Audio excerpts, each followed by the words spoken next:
Hello प्रिय विद्यार्थियों, आप सभी का अपनी पाठशाला में स्वागत है।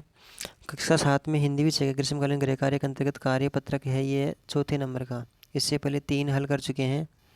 तो इस कार्य पत्रक के अंतर्गत जो गृह कार्य दे रखा हुआ है, छोटी कहानियों के तथ्यों को याद करना और पढ़ पाना, यानी उसके तथ्यों को समझ करके किस प्रकार से पढ़ना, कितना याद रख पाते हैं, याद करके पढ़ सकेंगे। तो इसमें है एक कहानी दे रखी है, इसको पढ़ेंगे। पहले तो, एक सोना नाम की मछली तालाब में तैर रही थी। सोना सुनहरे रंग की थी। उसे अपनी सुंदरता पर बहुत घमंड था। वह सबसे अलग थलग रहती थी। वह किसी से भी ठीक से व्यवहार नहीं करती थी। एक दिन वह गंदे पानी की धारा में बह गई। उसका सुनहरा रंग फीका पड़ गया।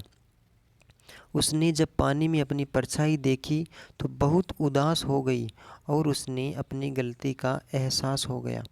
उस दिन से वह सबके साथ मिलकर रहने लगी। तो एक छोटी सी सोना नाम की मछली की कहानी है ये, कि वह सुनहरी रंग की थी और वह तालाब में रहती थी। एक दिन वह गंदे नाले में बह गई तो उससे उसका जो घमंड था वह दूर हो गया। उसको अपना ही गंदे पानी में बहकर अपना गंदा होना को दूसरी उसकी मदद नहीं कर पाई तो वह उदास हो गई।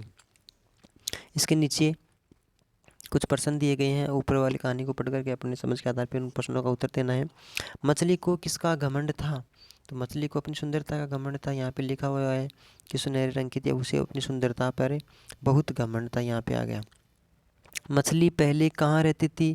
तो मछली तालाब में तैर रही थी। पहले कहाँ रहती थी? तालाब में। पहली लाइन में, पहले वाक्य में इसका उत्तर है। मछली किस रंग की थी? तो मछली सुनहरे रंग की थी। यहाँ पे ये लिखा हुआ है सुनहरे रंग की थी मछली। एक दिन वह कहाँ बह गई? गंदे पानी में बह गई। एक दिन वह कहाँ बह गई? गंदे पानी की धारा में बह गई है। यहाँ पे लिखा हुआ है इसका, गंदे पानी की धारा में बह गई। छोटे छोटे क्वेश्चन थे, इसके हल हो गया।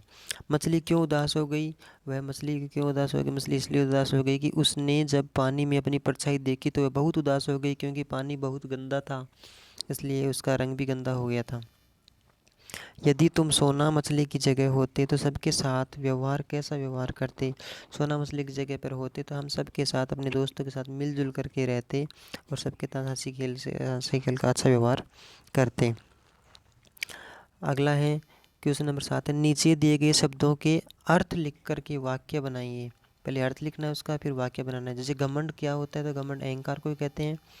तो रावण को अपने ज्ञान पर घमंड था या बहुत घमंड था। इस प्रकार से आप इसको वाक्य को लिख सकते हैं। आप दूसरा वाक्य भी लिख सकते हैं। परछाई किसे कहते हैं? जब अपनी ही छाया या किसी वस्तु की छाया किसी भी दीवार की, मकान की या व्यक्ति की, किसी वस्तु की, किसी पेड़ पौधे की, तो जो प्रतिरूप होता है वैसा ही प्रकाश के सामने आने से, तो प्रति छाया जो होती है उसको प्रतिरूप या परछाया बोलते हैं। सीमा अपनी ही परछाई से डर गई। तो मैंने वाक्य बनाया है इसमें, आप अपना दूसरा वाक्य बना सकते हैं, ये भी लिख सकते हैं। सीमा अपनी ही परछाया से डर गई। जैसे कोई अंधेरे में जा रही है, अचानक से कोई रोशनी में कुछ दिख गया तो डर गई अचानक से। सुंदर या सुनहरा, सुनहरा यानी बहुत अच्छा लगने वाला, मन को भाने वाला, सुंदर। गीता की रंगोली बहुत सुंदर है। इस प्रकार से आप वाक्य दूसरा भी लिख सकते हैं। आगे है धारा यानी धार या बहाव, पानी का बहाव, पानी का झरना जिस प्रकार से होता है तो उस प्रकार से धारा, पानी जहाँ से तेज गति से बहता है। तो वह तेज बहाव में बह गया। मोहन तेज बहाव में बह गया, सोहन तेज बहाव में बह गया, राधा बह गई, गीता। तो इस प्रकार से आप अपनी तरफ से कोई भी वाक्य बना सकते हैं। उदास, उदास का मतलब होना दुखी होना या पश्चाताप होना।